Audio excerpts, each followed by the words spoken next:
Hello and welcome to the Claret Blue podcast. This is our Monday show coming at you from Poddymoor Heath. I'm your host, Dan Rolinson, joined by John Townley. This episode is of course sponsored by NordVPN. If you want any information about NordVPN and the best discount code available, there is a link in the description down below. John, how are you, mate? Doing well, thanks, Dan. Good. Very, indifferent weekend, should we say. Obviously the Villa blowing a 2-goal lead. United not winning, which to me is as good as them losing. We'll probably go on to that in a bit. And then Tottenham winning, which I think we all sort of expected.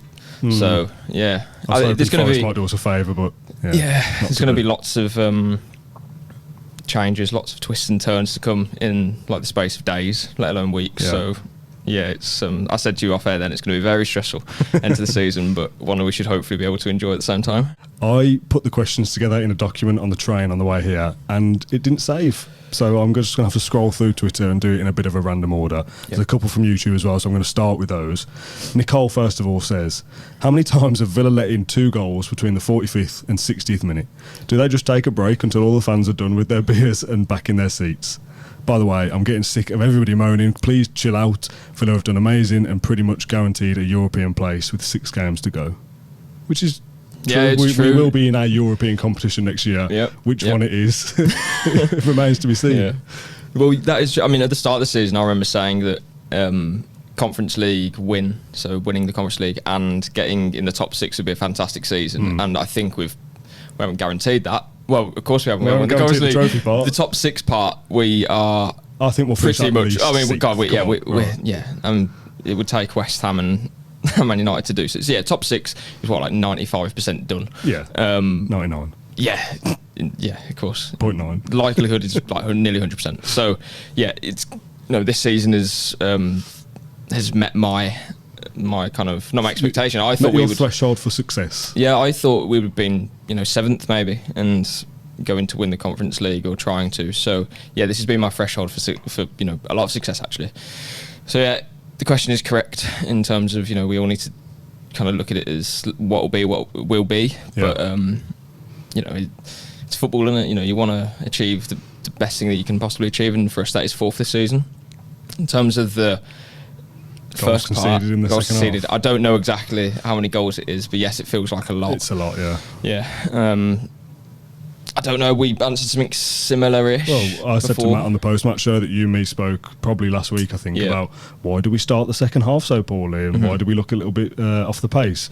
And then Roger scores within 30 seconds of kick-off and you think, well, this should be fairly comfortable. It's that mad period of 8, 9, 10 minutes that has cost us. It hasn't in the end, has it? Because we come back to get the point, but it has cost us the victory because we should go on to win that fairly comfortably.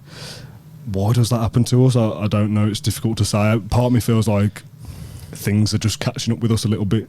The squad is down to not the bare bones, but we have had a lot of injuries, a lot of disruption. How often have we played our best 11? Very rarely this season. 3 or 4 games or something? Well, at the start of the season, people talk about Tottenham before they lost their players in that mad game against Chelsea. They were title contenders. But up until we beat Tottenham, we were in that bracket, weren't we? Yeah. When we beat City and Arsenal. Can't forget that. So but those games against City and Arsenal, that's now the last time that we won back-to-back home league games, which that is a concern. And obviously we have 3 home games left, and I think we're probably going to have to beat Bournemouth and Chelsea at home to get 6 points, because going to Brighton is going to be terribly difficult. I don't think Brighton's going to be as difficult as I first thought it was. They've lost 2 away games all season. Okay, maybe not then. That it is going to be difficult. Yes, a point there. 2 home games, you mean? Sorry, yes, of course, yeah. 2. They've lost 2 games at the Amex League games, I believe, this season. Obviously, Arsenal being one, and it's Arsenal. But the point I'm trying to make is, that Chelsea and Bournemouth game, 6 points there, that relieves a bit of pressure on the last day.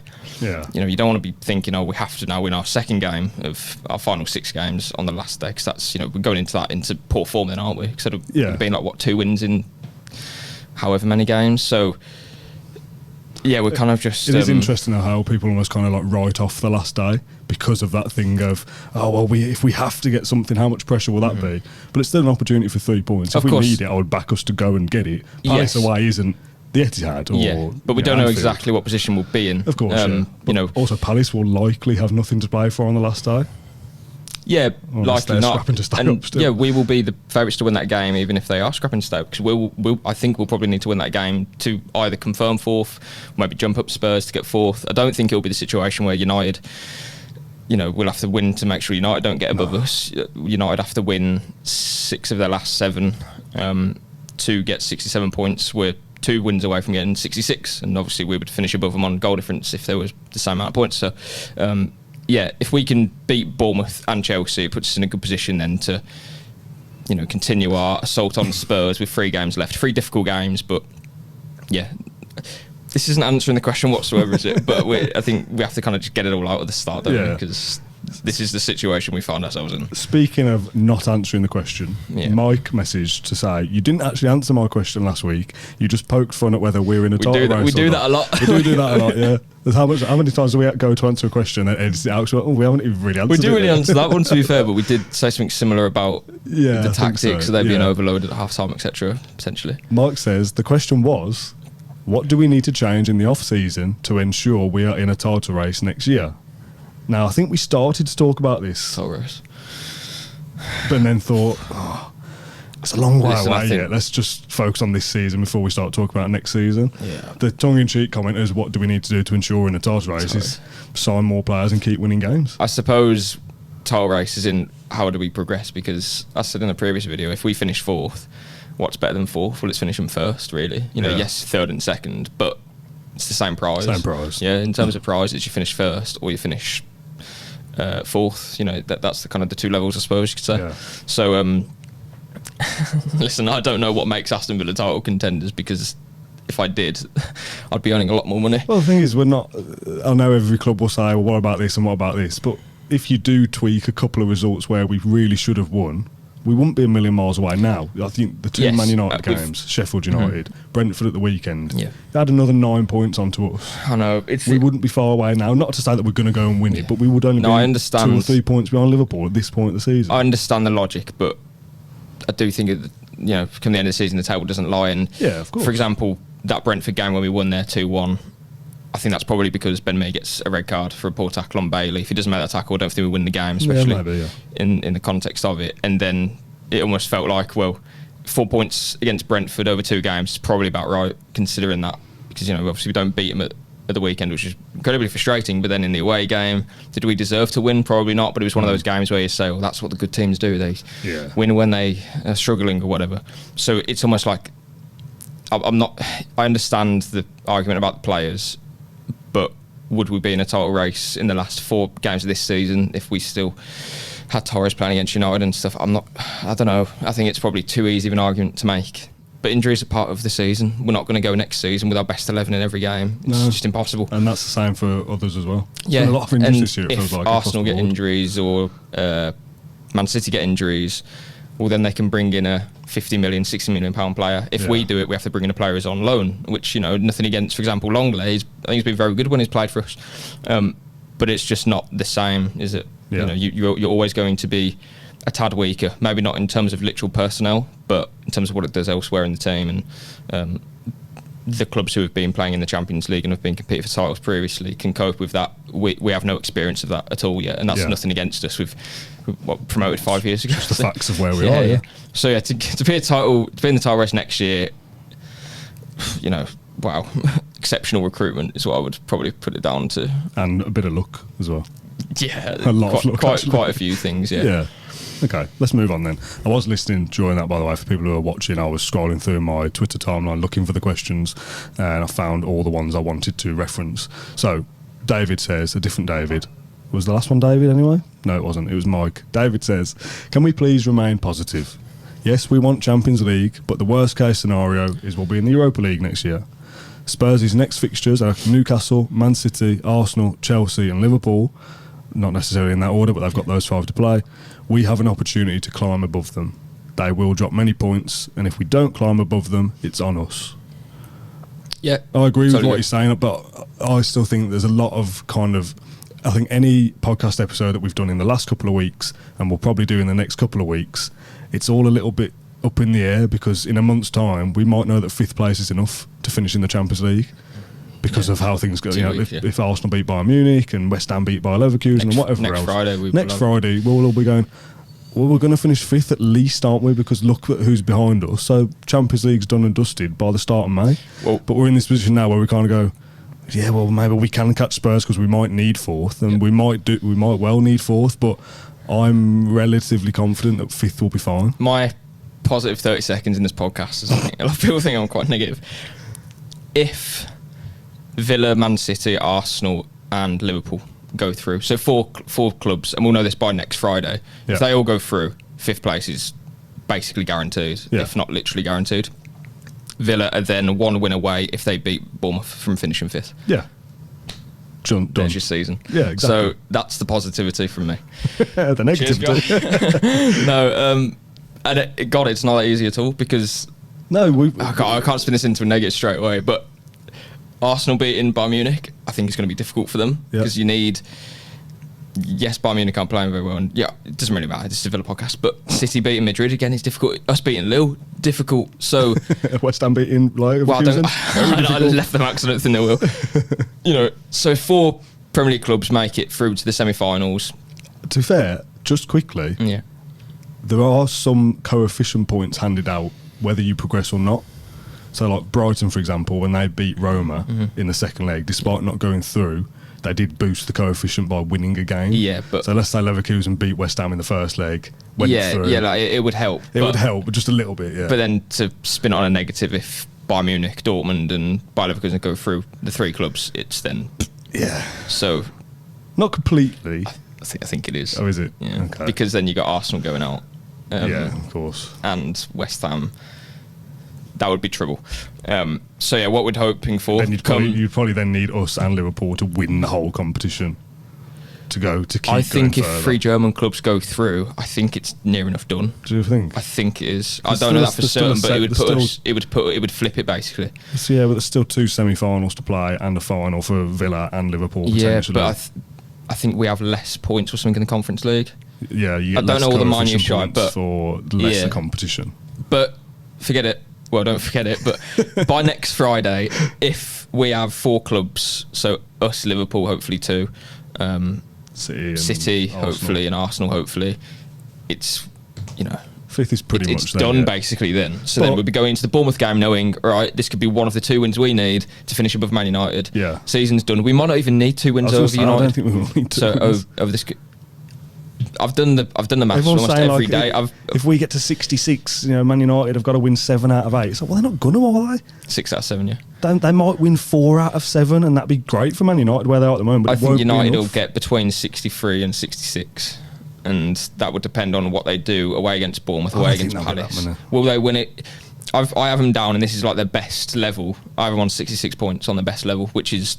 They win the next 4 games, which is Burnley at home, Sheffield United at home, Bournemouth away, and Palace away.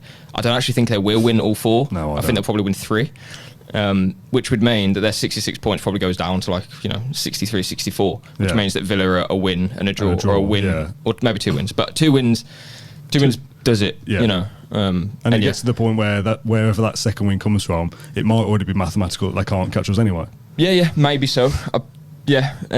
But that's why you just think Bournemouth and Chelsea, if we could get the Bournemouth wins, God, the Bournemouth game's so important. If we can just win that... Saying we didn't beat Brentford. I know, but if we can get that done, then, the Chelsea game becomes, if we win this, because I think we'll have a very good idea whether 5th place or not.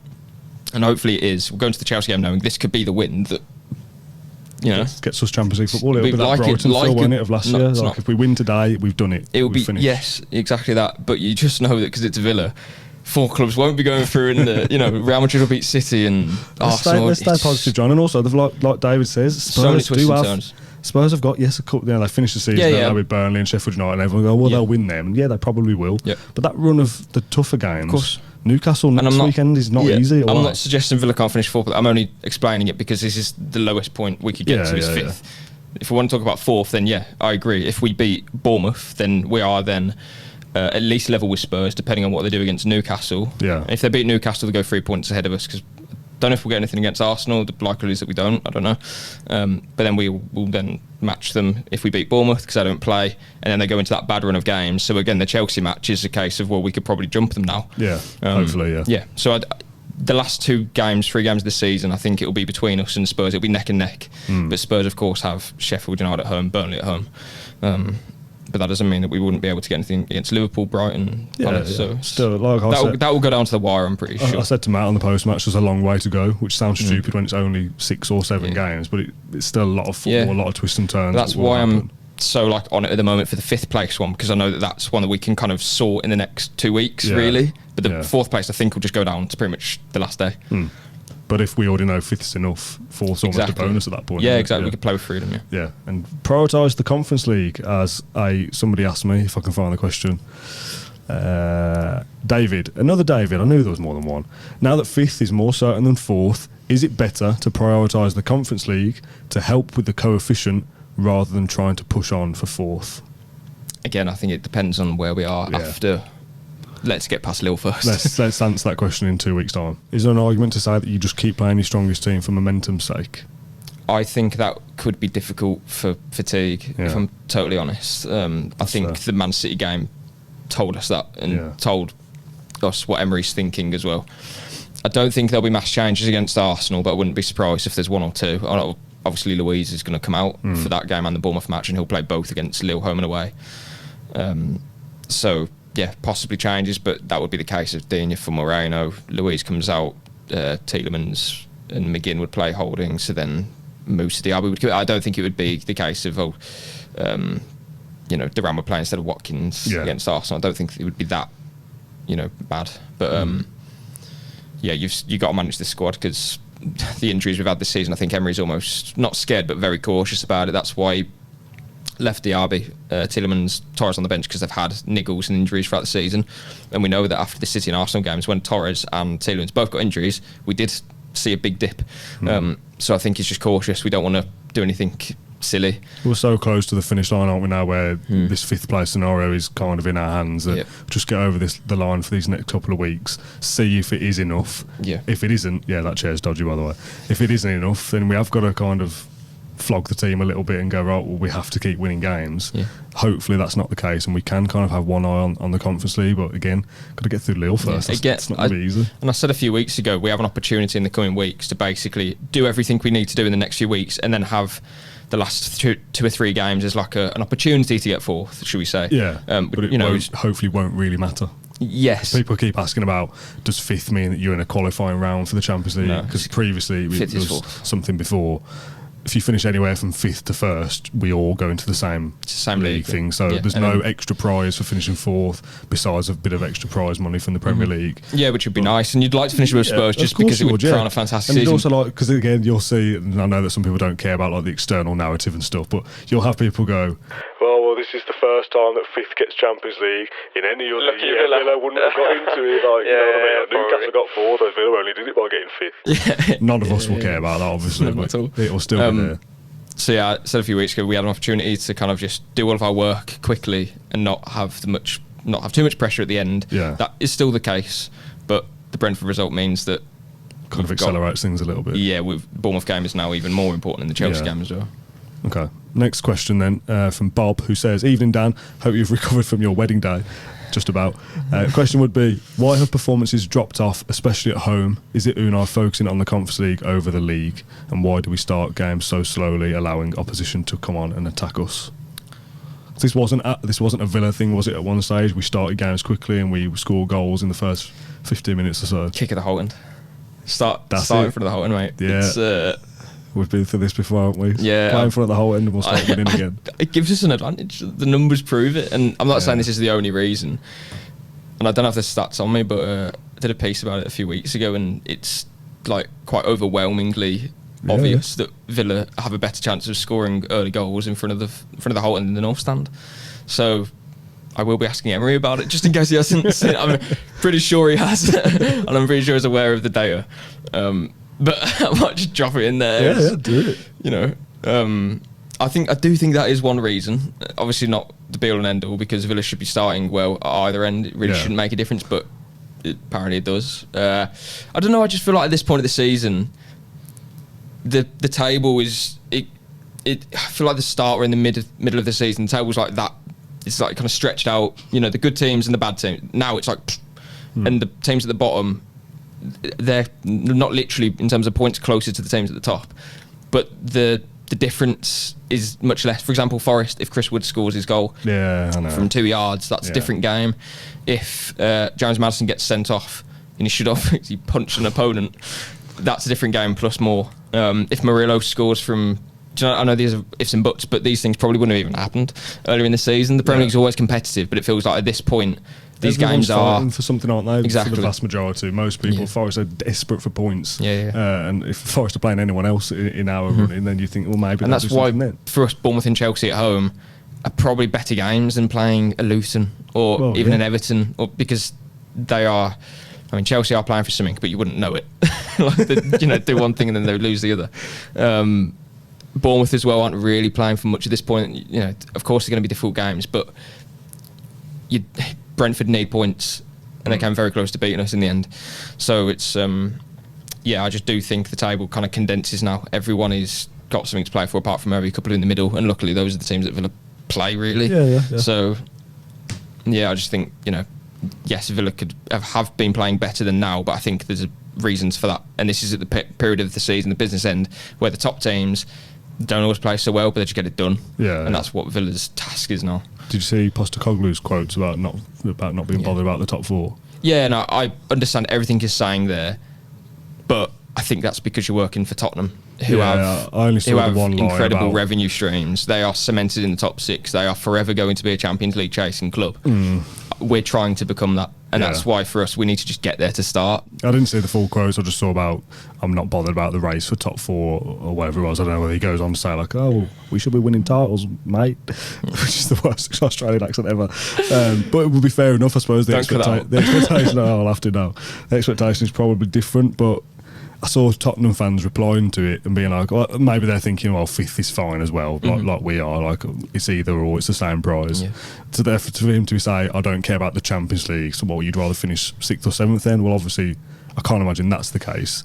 Of course they want to be in the Champions League, but they should have aspirations to be, well, they should be nearer to the title chasers. Yeah, I think his point is that the money that Tottenham get from the Champions League isn't going to make them into a team that can all of a sudden now finish third, then second and third. For us, that wouldn't be the case either. He's completely right when he says next year to improve it would be even harder because of the Champions League.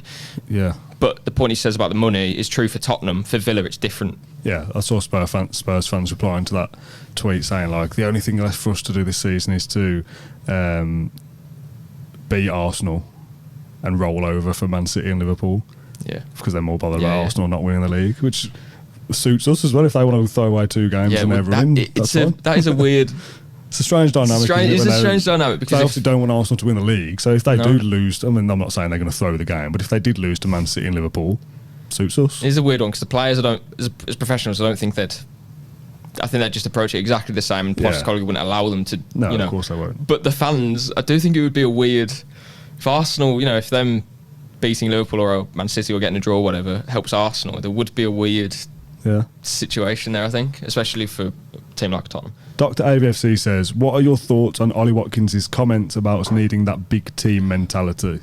Although we haven't dropped many points in winning positions this season, it's hard to argue with what he's saying after seeing Villa squander leads many a time over the years. Shall I read Watkins' quotes just so we get it right? We lacked that big team mentality where they kill games off, which is really disappointing. I'm not belittling my team, I am part of it. I feel we need to somehow figure out when we're 2-0 up how to shut up shop. I felt that when it went to 3-3 that we would go on and win. We had a lot of the ball and were creating chances. Obviously the interesting points of that quotes are a big team mentality, and I'm not belittling my teammates. No. Some will see that as, he thinks he needs to play for a big club and Villa's not doing it for him. He doesn't mean that. He is saying that we're not quite at that level yet where you can be ruthless and you just go and kill a game. At 2-0 in the stadium, I'm saying to my dad and the guy next to me, well, take Douglas Luiz off in 10 minutes or so because this should be fairly straightforward. Get the third, happy days. This is one of those easy games that we go, sorted. Yeah. And that's how it should have gone, and that's what a Man City would have done or Liverpool would have done. They just win the game and don't even look back. Villa got complacent or whatever it was, had a mental 10 minutes and almost threw all the points away. It's an obvious thing to say after the game. Fans would say the same thing. This is what the top teams do. They would find a way to win. They'd see out games, they shut up shop, etc. But I think you'd probably need to contextualise it. Why did Villa lose the lead? It was because Brentford had an outstanding press. Villa didn't cope with that well, literally in that 9-minute period. Emery admitted after the game that he made a mistake on the right-hand side with Conte. He was getting dragged around by Reguilon, who could cross the ball, and Villa's shape in the box was, a disaster, and the defending was very poor. So I think it's firstly credit to Brentford, but secondly, well, why did it happen? It wasn't because Villa bottled it, I don't think. I think it was just genuinely, in that 9-minute spell, yes, we capitulated, but because the defence was, wasn't to be seen. Yes, a Kamara would help, Mings would probably help in that situation, but the players we had on the pitch are more than capable of not conceding a goal in that game, for me, against the Brentford side, who have scored, yes, in every game apart from City in their last 10 away games before they came to Villa Park, but the goals we conceded were poor. The Zanka goal was a bit of a fluke. Second goal was poor marking from Torres against Mbeumo. And the third goal as well was, pretty much travesty from the defensive point of view as well. So it's, not something I'd blame necessarily on mentality. In fact, probably praise it to say that we actually got back in the game. A lot of teams wouldn't. They'd probably conceded a fourth against the Brentford team that were that on it at that point. And Villa were just, they were put under it at that period and they didn't cope well. I don't think that was a mentality issue. I think it's more, a tactical thing, which you'd probably say is, Emery said after the game, he said he'd probably watched the game like 3-4 times.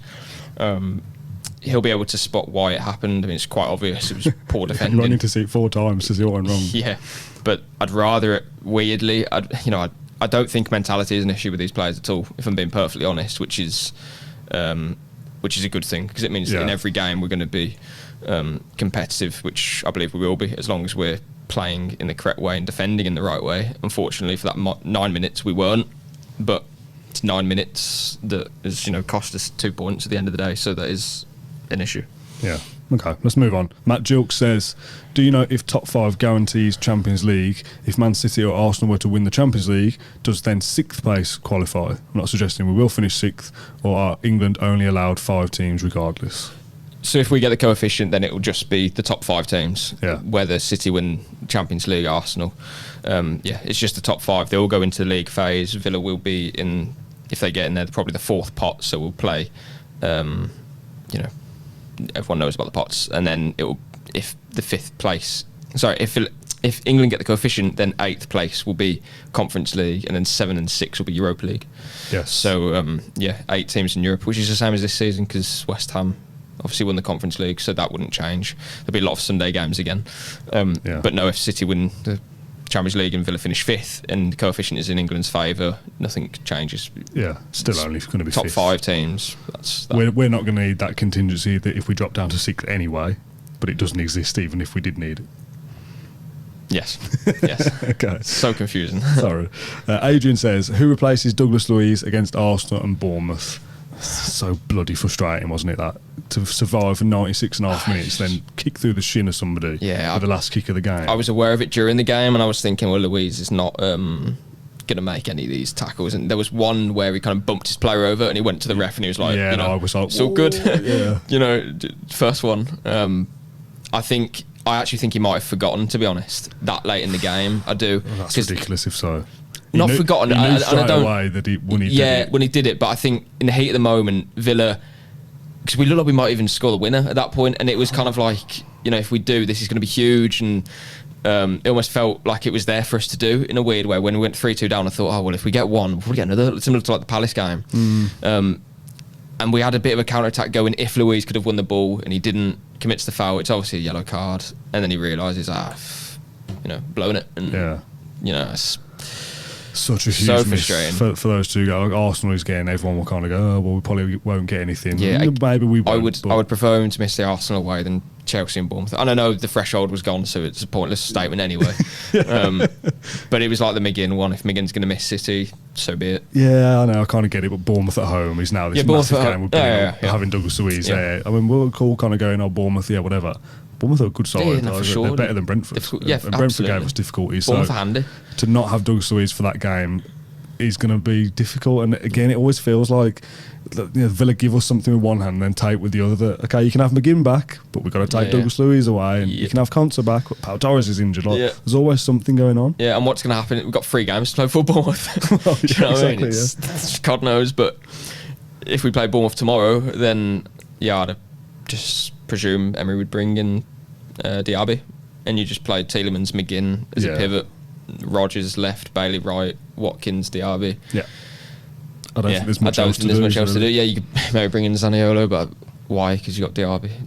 What you said it will be the team. You could put Timo Rabuna. I hope it is, because if it's not, something's obviously gone wrong again. Yeah. Matt says, are you still relaxed about Man United? I'm still very cautious. They will surely beat Burnley and Sheffield United, so that means a 6-point head start over 6 games. We're still strong favourites, but I don't think it's done yet. I'm not that confident we will win many of our final games. If Villa win 2 of their last 6, then Man United are irrelevant. Then because United won't win 7 in a row. They won't. There's no jinxing thing. They might win, like I said before. They might win 4. It's recorded because you just think, oh, this idiot said this. But yeah, I am very relaxed about Man United. Yeah, if we win, they won't do that. Win 2 games, done. So no, I'm not. It's almost to the point where I don't care about them, because if we don't win 2, then it's like, well, it's not even like a Man United curse. That's just us not doing our job. Yeah. So if United finish above us from here, that's on us. Yeah. It's no one else. Without looking, I would bet in this period of games, if you go back and include the Brentford one as well, for us to not do what we need to do to finish at least 5th, I bet I know we haven't had any for us. I bet that we haven't had a worse run of form. No, for sure. During Emery's entire reign. Yeah. So why are we going to have it now? Well, and I would guarantee, I bet Man United have not had a run that brilliant under Ten Hag either, where they've won 5 out of 7. I think that they might have last season, but this is a completely different season though. Like you're right, this season is not. And if they have done it, it's only going to be a once. It's not like you're going, oh well, Man City, they win 20 in a row. Like, well, when my running started, when it was like 11 games remaining, and it was like Villa have never dropped. In this 11-game period. So if we don't finish 4th, the last 11 games of the season will technically be our worst 11 games of the season under Emery. Which is a bit frustrating. If we don't finish 4th, we obviously still can. No, well, I said to finish 4th, I think it was a certain points target, maybe like 72 or something. I think it might have been 70, yeah. Something like that, which is going to be tough to get, I think. Well, it's 10 more points. 3 wins and a draw is not impossible. Absolutely not impossible, but tough. Yeah. That's beating Chelsea, Bournemouth Palace, and draw against Brighton. That sounds perfectly feasible. Absolutely perfectly feasible, but also that's, I think, probably the max of us. And also, this time last year, when we were kind of like, oh, we've got to do a certain amount of points, whatever it was. Yeah. We were kind of thinking, we did a video about predicting the running and kind of thinking, it's a big ask for Villa to get 7th, and then we put a run together. So but we have 4 more games to play in there as well. Tough games. Yeah, of course, yeah. But yeah, I think if we can get that 10 points from now, I think that would be a very good end to the season, to be honest. 3 wins, a draw against Brighton away probably, and then Liverpool is a free hit really. But to answer the question, I'm not worried about Man United now, because it's down to us. So if United finish above us, then it could have been Shrewsbury. I don't care. Like it's not a curse or anything. Then it's not like typical. We've just not done our job. Yeah, we've been crap for the last 7 or 8 games, and we've never been that bad. Yeah, when I say before, not done our job in the last games of this season. Yeah. Had a magnificent season. So Mason says, do you think Unai and Villa will look to improve their defensive options next season, particularly as we have conceded 49 Premier League goals to date, or do you think they'll stick with what they have? Obviously, Tyrone Mings coming back as well. Yeah, Mings coming back. It's like a and Longley going. It's just not a like for like, literally, but I can't see us signing Longley when Mings would be coming back into the fold. We have 2 left backs at the moment. Whether Luca Dean has offers in the summer, we don't know, and we look to bring in someone else. I'm not sure. Lino Sousa is at Plymouth at the moment. He's playing from time to time. Whether he's going to be ready or not, again, that's Unai Emery's decision. We've seen Kessler come back from Plymouth. In terms of the situation Villa are in, I'm sure they'd like to take some wages off the books if they could. Luca Dean and Diogo Carlos are obviously big earners in that squad. Whether there'll be interest for them, I'm not sure. But I would have thought that centre-backs probably stay as they are, sort of thing. Mings for Longley goes back. Full-back areas, maybe that's an area. Again, Luca Dean's been fantastic, but if there's interest, what will Villa react with, if that makes sense? Alex Moreno hasn't been brilliant this season, so maybe there'll be a left-back on the radar, right-back as well, considering that Cash, when he's not playing or is injured, we have no other profile that's not Ezri Konsa, and Konsa is a centre-back. I know he's been brilliant at right-back and he goes into a 3 when we play, but I would still like us to maybe look in the right-back area, because it still feels like Konsa, while he does a good job there and is important, I still like him in the centre. Yeah, I'd rather him centre-back. I'd be surprised if we didn't sign a full-back in either area, put it that way. On both sides, yeah. The next ones are all stupid ones. So the hard work and the serious football chat. This is the hard work. Is that the way? No, this is the fun bit. Okay. James asks, if you could have kept one of the following injury-free all season, who do you think would have made the greater impact and why? We've got 4 options. Kamara. Tara Mings. Yeah. Emi Buendia. Jacob Ramsey. Boubacar Kamara. Get me answer. Yeah, I think it's Kamara. And yeah, I think too. I thought Torres might be in the list before I started reading it for just that little spell. I think Kamara, with the stat I pulled out recently, was in the 20 games Kamara played this season, only on 5. I say only 5 isn't great, but it's not worrying. Only on 5 of the 20 games that Kamara's played have we conceded 2 or more goals. A quarter. Yes, without him. It's 12 games, 13 would be Arsenal. So in the 12 games we've played, without Kamara this season, we've conceded 2 or more goals on 8 occasions, which is about 68%, I believe. In most games we play without Kamara, we concede 2 or more goals. So we have to score 3 to win games. And when I say 2 or more, it's usually more. That's a huge issue. And yes, Mings is important to that, but we saw at the start of the season that we can limit that. And I think the way that we played this season as well means that we are going to concede chances, but we're going to score a lot of goals as well. We scored a ton of goals, and we might concede 1, because there was a period of the season like we beat Brighton 6-1. It was like, oh, we conceded again, but it is what it is. We've scored 6, but now it's kind of flipped, and we're conceding 2, which puts huge pressure on the attackers. The game state as well that we're playing in gives more confidence to a Brentford to score a 3rd. For Luton to then get a 2nd, it puts us under huge pressure to then try and score late goals again. Yeah, and I do think while Kamara wouldn't have been in the box every time the Brentford put a cross in, he's so important to how we play. We just don't have anyone like him, do we? That's exactly. And I did put a piece in January saying, right, we've let Dendoncker go. We have no replacement there. Tim, yes, would can hopefully get to a level. Though? Would he have solved? Would Dendoncker have been the answer? Would he have solved that issue? Put it this way: letting Dendoncker leave for the final 4 months of the season, and him not playing at Napoli, which I think we were all aware of. He was never going to play at Napoli. I know that they changed manager, but he didn't play particularly often in the couple of weeks he was there anyway.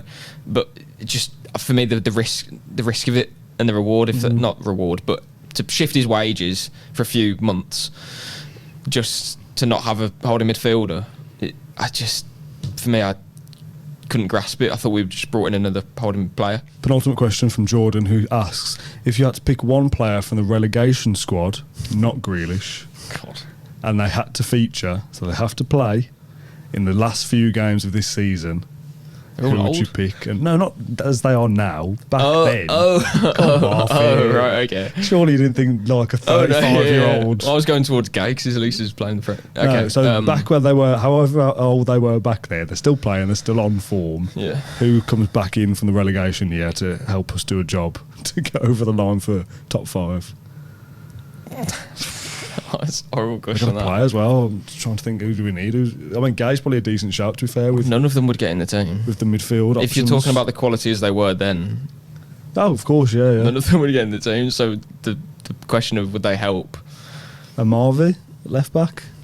He was injured, wasn't he? Well, but yeah, I get your point. Wouldn't play that. Probably. Yeah, they'd only be options. Saying have to feature. If they've got a start, we're in trouble. If they've got a Gay, a Marvey, Veretout maybe could do an option off the bench. It's really hard to say because we actually had some talented players there, but not team at that time. Yeah. So maybe you'd say Veretout because kind of foresight is turned out to be a decent player, and under Emery might have done something. So. Jolie Lescott? I don't want to talk about that team. Michael Richards? I don't know, Veretout or Marvey, but it's kind of brought me down a little bit. What a horrible time that was. It feels like was going to say, it feels like a long time ago, and it is now, isn't it? Yeah, it is. Which is 8 years or something. Which is like good, but also sad. It's like, where does time go? Nearly 10 years ago. How old are you now? 24. 24. I was going to say I was younger than you are now, but obviously I am. We're not that different in age. I was 20 when we got relegated. I was 16, yeah. Depressing. It's horrible. My whole time in secondary school was just grim in terms of football. It started so well, and then went downhill very quickly. Yeah. Even in like college, I think my last year was when Villa got beat against Fulham in the playoff finals, and then the year after leaving college, it was like, it's all is happy again. But yeah. The final question from the show comes from Noel, who says, "So we know that John flogs his Easter eggs back to his mum. What about other unwanted gifts? Birthdays, Christmases? Is it straight on eBay or back to the buyer? And do you straight up tell them, no, I don't like that gift?" God, no, you got me wrong there. No, it's completely Thank you for that question. Is an Easter egg a gift? Well, right, if someone goes out their way to buy you a gift, depends who buys it and who they buy it for. They've put their heart and thought into it, haven't they? Yeah. I would never say, "What's this?" That's horrible. That's nasty. So no, I'd never do that. No. If someone gives you the Easter egg stuff we've kind of spoke about. I love how you're prepared to like do a 20-minute podcast. No. You're ready. I'm done. No, if someone buys you a present, of course, like it's, thank you very much. Like, even if it isn't exactly what I wanted, it's the thought that counts. But within it, the Easter egg stuff was like, my mum's buying an Easter egg for my brother. She'll also put another one in the basket, sort of thing. Yeah, because she has to. Yes, so I'm not left out, even though I didn't care. Kind of. Yeah. Have you ever? I suppose I did want them because then I'd make more money. Well, yeah. Profiteering off like Easter egg resales. Have you ever had a terrible Christmas gift or anything? And honestly, I don't think so. No, like, not even trying to, in case any of my family watch. It's not. They won't be. Don't think so. Anyway. I don't think I've ever had a present. I can't think of anything bad either. What is a bad present anyway? People say like socks and stuff, but as you get older, that's really socks useful. important. Socks important. I love a nice packet of socks. That's a kind for blokes anyway. I thought that was like a joke when I was 10 years or 15. Yeah, well, you don't buy socks for yourself, do you? It's important these days. Somebody bought me some like Ted Baker ones one year, and I was like, they're decent. Nice, yeah. Nice. Yeah. No, I need some new socks for the gym because they're all horrible and like worn out now. And I don't want to buy them myself because I'm like, I don't want to spend £12 on 3 pairs of socks when I know that in a few months I might get them for free. I get it when you look at something and you think it's something and it isn't. Yeah, I've had that before. Like not me actually. One of my mates when this would have been when like, is it PS4 or something? Back in the day, like, PS4. What, 10 years ago was that? Maybe, I don't know. Yeah, maybe more or less. Like all of our mates are getting like PS4s and that, and then one of my friends has like a, like he knows it's like a game because it's the little square thing, and he opens it and it's like PS3 or Xbox games, which basically confirms you're not getting a PS4 this year. Yeah. And then you've got to say like, thanks, you for this. But it's not what I wanted. I'm heartbroken. Yeah. So you had to wait another year, and that was. So I wouldn't say that was a bad gift, but that's a pretty rubbish experience as a. Exactly. Yeah. I don't think you can get a bad gift because a gift is a gift, but no. There's an experience of opening it, expecting it to be something that it isn't. I can think of a couple that I'm not going to share on the podcast, so I'll tell you after we've finished and call it a day there. Okay. John, thank you very much for this podcast. Very much appreciated. Thank you for sending in your questions and comments as always. It's very much enjoyable chat, despite it being that kind of pressure and that stress of we're in it now. This is the tough part of the season.